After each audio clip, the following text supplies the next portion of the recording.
राजस्थान पत्रिका संपादकीय दिनांक 3 मार्च 2025।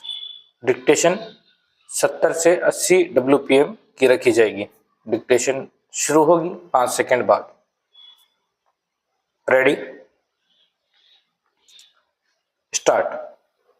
White house में अमेरिकी राष्ट्रपति डोनाल्ड ट्रंप और यूक्रेन के राष्ट्रपति वोलोदिमीर जेलेंस्की के बीच तीखी तकरार ने कूटनीति की गरिमा को तार-तार कर दिया।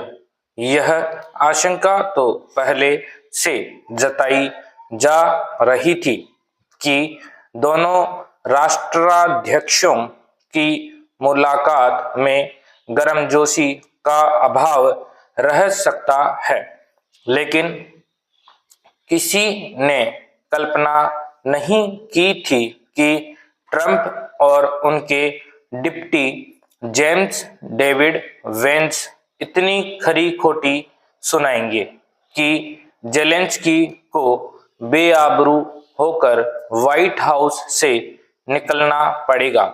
याद नहीं आता कि इससे पहले किसी मेजबान राष्ट्रपति ने मेहमान राष्ट्रपति को इस तरह अपमानित कर लौटाया हो। कूटनीति में संयम और सम्मान से दूरी भविष्य के लिए अच्छा संकेत नहीं है। पैरा, यह भी चिंता की बात है कि इस हाई वोल्टेज ड्रामे से रूस यूक्रेन युद्ध रोकने की कोशिशों को झटका लगा है। युद्ध रोकने के लिए ट्रंप खुद को सर्वेसर्वा के तौर पर तो पेश कर ही रहे हैं, यह भी चाहते हैं कि यूक्रेन अपनी तरफ से शर्तें रखे बगैर उनकी हाँ में हाँ मिलाता रहे। अपने दूसरे कार्यकाल में ट्रंप जिस तरह विभिन्न मोर्चों पर एक तरफा फैसले कर रहे हैं, रूस यूक्रेन युद्ध जैसे गंभीर मसले पर भी वही रुख दोहराना चाहते हैं।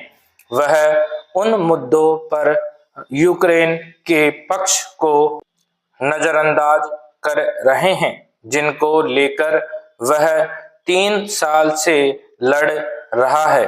अमेरिका के पूर्व राष्ट्रपति रोनाल्ड रीगन ने कहा था, अगर आप संघर्ष को नहीं संभाल सकते तो नेतृत्व नहीं कर सकते। ट्रंप एक संघर्ष को संभालने की कोशिश में संघर्ष के नए मोर्चे खोलते नजर आ रहे हैं। उनकी नजर यूक्रेन के खनिजों पर तो है, लेकिन वहां स्थायी शांति के लिए उनके पास कोई रोड मैप नहीं है। इसी मुद्दे पर जेलेंस्की उखड़े हुए हैं। वह यूक्रेन की स्थायी सुरक्षा की गारंटी चाहते हैं, यानी युद्ध खत्म होने के बाद रूस फिर बार बार उसे आंखें न दिखाए। ट्रंप यूक्रेन को रूस के साथ समझौता करने के लिए दबाव डाल रहे हैं। यूक्रेन को वार्ता की शर्तें मंजूर नहीं हैं। पैरा, ट्रंप और जेलेंस्की की बेनतीजा मुलाकात के बाद नए वैश्विक समीकरण उभरते लग रहे हैं। यूक्रेन अब तक युद्ध के मैदान में इसलिए टिका है क्योंकि उसे अमेरिका से हथियार मिल रहे हैं। यूरोपीय देशों ने कहा है कि अगर ट्रंप यह मदद रोकते हैं तो वे यूक्रेन के साथ खड़े हैं।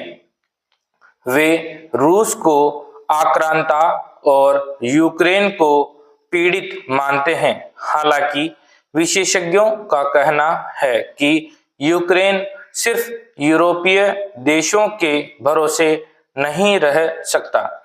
इन देशों के पास अमेरिका जैसी उन्नत मिसाइलें, एयर डिफेंस सिस्टम और जासूसी उपकरण नहीं हैं। बेहतर होगा कि युद्ध में दोस्त बदलने के बजाय सभी देश मिलकर युद्ध रोकने की दिशा में कदम बढ़ाएं। समाप्त।